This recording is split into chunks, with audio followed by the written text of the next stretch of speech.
कान से हम शब्द सुनते हैं। इन 5 के अलावा ऐसा कोई तरीका नहीं है संसार का किसी के पास भी जिससे वो संसार को समझ सके। तो हम जो देखते हैं, लेकिन चमगादड़ कुछ और देखती है, उसके कान कुछ अलग तरह के हैं। तो हम दोनों के लिए ये प्रकृति अलग अलग है, क्योंकि हमारी ज्ञानेंद्रियां जो ज्ञान लाती हैं वही हमारी प्रकृति है, उसी को हम संसार समझते हैं।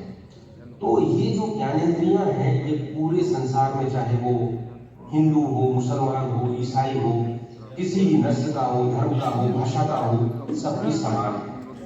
और गीता जो काम करती है वो इसी वास्तविकता पर काम करती है कि ये जो पंच महाभूत का बना हुआ शरीर है, इसकी ज्ञानेंद्रियां हैं, ये सबके लिए एक सी हैं, संसार का परसेप्शन सबके लिए एक सा होता है, और चेतन जो है वो इसके अंदर है। सो हम संसार में जो भी काम करते हैं वो इन ज्ञानेंद्रियों के माध्यम से करते हैं। सो गीता इनके माध्यम से हमें उस चेतन तक की यात्रा पर ले जाती है। और दूसरा, ये नहीं कहती कि ये करोगे तो कभी आपको आगे चल के कभी लाभ मिलेगा। गीता कहती है अभी तो ब्रह्म निर्वाणम, जो है वो तत्काल यहीं और इसी संसार में आपको मिलेगा। तो पहला तो यह है कि गीता इसलिए सर्वमान्य है क्योंकि यह पूरी तरह से आपका शरीर और आत्मा, इसका पूरी तरह से विज्ञान है, जो कहीं भी परिवर्तित नहीं है, ना किसी देश में ना किसी काल में। अब गीता कैसे करती है, इसको ऐसे समझने का प्रयास करें कि हम एक कार चलाते हैं तो हमारे पास जब तक हम स्टीयरिंग, क्लच, गियर, एक्सीलरेटर और ब्रेक, इन 5 चीजों का संयोजन नहीं होगा तब तक कार नहीं चल सकती, हमारी इच्छा के अनुसार नहीं चल सकती। हमारे शरीर में भी हमारा स्थूल शरीर है, फिर हर किसी के पास मन है, हर किसी के पास मन है, हर किसी के पास बुद्धि है, और हर किसी के शरीर के अंदर ऊर्जा है, प्राण है, और हर किसी के अंदर एक चेतना है, एक आत्मा है। सो कितने हुए? 5। शरीर, प्राण, मन, बुद्धि और आत्मा। तो इनको कहते हैं वेदांत में पंचकोशीय शरीर।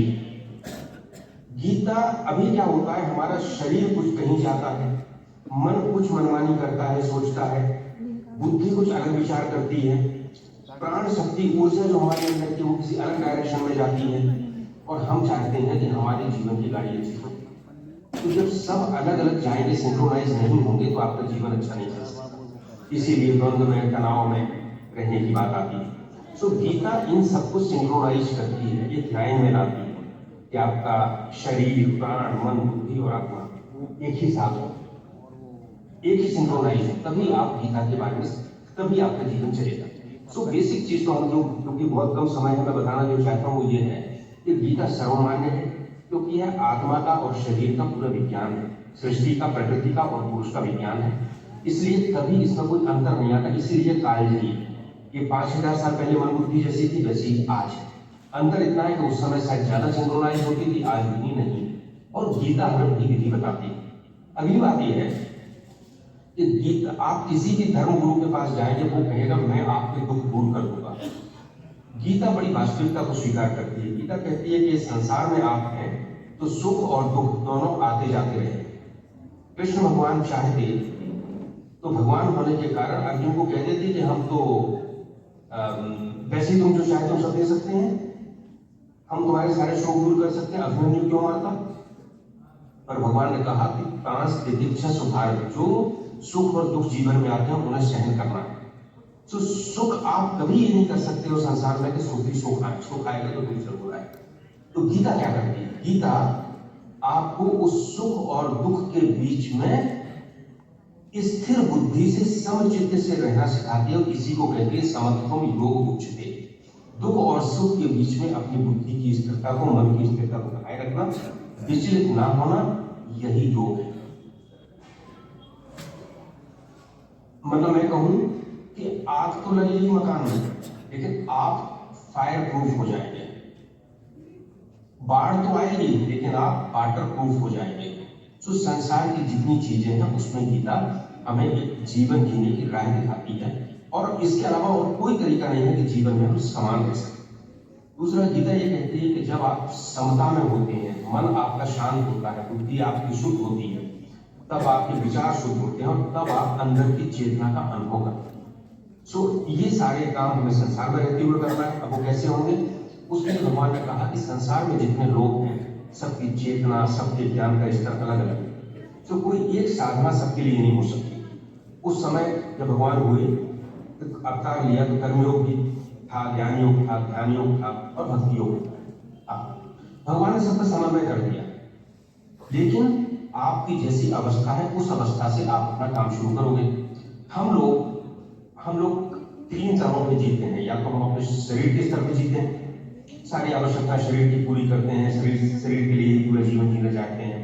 या हम मन के स्तर पे जीते हैं, या बुद्धि के स्तर पे जीते हैं, या आत्मा के स्तर पे जीते हैं। तो चारों के लिए, जो शरीर के स्तर पे जी रहा है उसके लिए कर्मयोग है, जो मन के स्तर पे जी रहा है एकाग्र करना चाहता है उसके लिए ध्यान योग है, जो बुद्धि के स्तर पे जी रहा है उसके लिए ज्ञान योग है, और जो हृदय के स्तर पे जी रहा है, भाव से भरा हुआ है, उसके लिए भक्ति योग है। तो गीता में भगवान ने सबका समन्वय किया और हमें यह तय करना है कि मेरे लिए क्या है। लेकिन हम लोगों में से 1000 में से 999 व्यक्ति शरीर के स्तर पे जी रहे हैं, इसलिए कर्मयोग की बात की। और कर्मयोग का तात्पर्य ये नहीं है कि हम 24 घंटे कर्म करते रहे। भगवान ने कहा कर्म करते हुए हमें क्यों सबसे ज्यादा तनाव बेचैनी होती, क्योंकि हम जो कर्म करते हैं उसका फल हमारे हिसाब से नहीं मिलता। तो भगवान ने पहले ही कहा कि तुम ये निश्चित कर लो कि जो फल है वो तुम्हारे हाथ में नहीं है। लेकिन इसका मतलब ये नहीं है कि हम फल के बारे में ना सोचें, फल के बारे में भी सोचना पड़ेगा। लेकिन हमें ये सोचना पड़ेगा कि हम इस फल के लिए काम कर रहे हैं, ये ठीक है, लेकिन ये फल मिलेगा ही, ये बिल्कुल निश्चित है। एक कंपटीशन में बैठते हैं, खूब मेहनत करते हैं, लेकिन आप सिलेक्ट होंगे या नहीं होंगे ये केवल आपके हाथ में थोड़ी है। आपका जो कंप्यूटर है उसमें कितना पढ़ा उस पर डिपेंड करता है, परीक्षा में कौन सा प्रश्न आ गया उस पर डिपेंड करता है, कॉपी किसने चेक कर दी उस पर डिपेंड करता है। ये सारे जो फैक्टर हैं ये आपके जो आपका अधिकार है उससे बाहर है, इसलिए फल आपके पास नहीं है। और अंत में महत्वपूर्ण बात यह है कि जब आप संसार में काम करते हैं और फल नहीं मिलता है तो फिर क्या करेंगे, डिप्रेशन में चले जाए? ऐसे ही होता है। भगवान वास्तविकता आपको बताते हैं और वो जीवन जीने की राह बताते हैं कि आप जो काम करते हैं उसमें फल प्राप्ति की संभावना बढ़ जाती है, क्योंकि योगा कर्मसु कौशलम, आप कुशलता लाते हैं अपने कर्मों में, कुशलता से काम करते हैं। लेकिन अगर नहीं मिलता है तो फिर क्या होगा, फिर जीवन कैसे जिएंगे, ये राह गीता बताती है। तो केवल सफल लोगों के लिए नहीं है, केवल सफलता के लिए नहीं है। इस संसार में आपको सफलता भी मिलेगी और असफलता भी मिलेगी। तो गीता जीवन जीना सिखाती है और उस जीवन को जीते हुए हम केवल अपने शरीर तक आबद्ध ना रहें, हम उस शरीर से बाहर निकल के जो हमारे अंदर के स्तर है, मन है, बुद्धि है, आत्मा है, वहां तक हम यात्रा कर सकें। और गीता कहती है कि जब आप अंदर जाते हैं तो जितने अंदर जाते हैं आप उतने भगवान के करीब पहुंचते हैं। गीता का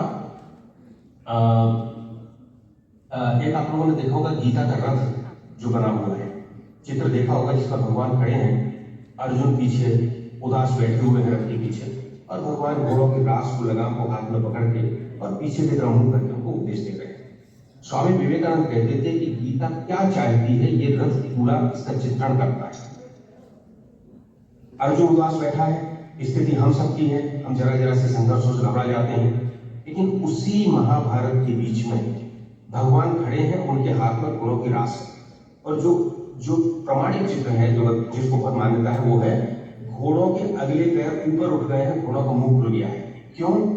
संसार के ऊपर भगवान का इतना कमांड है कि संसार की परिस्थितियां उनके हाथ में, हमारे हाथ में भी हो सकती है, पहला। दूसरा, इसके बाद भी भगवान का चेहरा देखेंगे तो हल्की मुस्कुराहट है, इसमें मुस्कान है, शांत चेहरा है, बिल्कुल युद्ध हो रहा है, सामने लोग शस्त्र लेके खड़े हैं, तो उसके बाद भी इतनी शांति उनके चेहरे पे। तीसरा, अर्जुन की तरफ बड़ी सहानुभूति से देख रहे हैं और उनको ज्ञान की बात कह रहे हैं। तो आप देखिए क्या इतने ही द्वंद्वों में अगर हम इसी प्रकार संसार की परिस्थितियों पर नियंत्रण करते हुए और अपने अंदर इसी तरह की शांति को ला सकें तो गीता को हमने जीना प्रारंभ कर दिया है। गीता के बारे में एक और चीज बता दूं, सामान्य रूप से गीता समझ में नहीं आती और लोग उससे दूर हो जाते हैं। तो मेरा ये कहना होता है हमेशा कि आप गीता का पाठ करें। आप दिन भर में बहुत से बेमतलब के काम करते हैं, तो एक बार ये समझे कि गीता पाठ कर रहे हैं, कुछ भी समझ में नहीं आ रहा, शायद ये बेमतलब का है, पर हम करें। जब आप करेंगे तो गीता आपको उतरना शुरू होगी।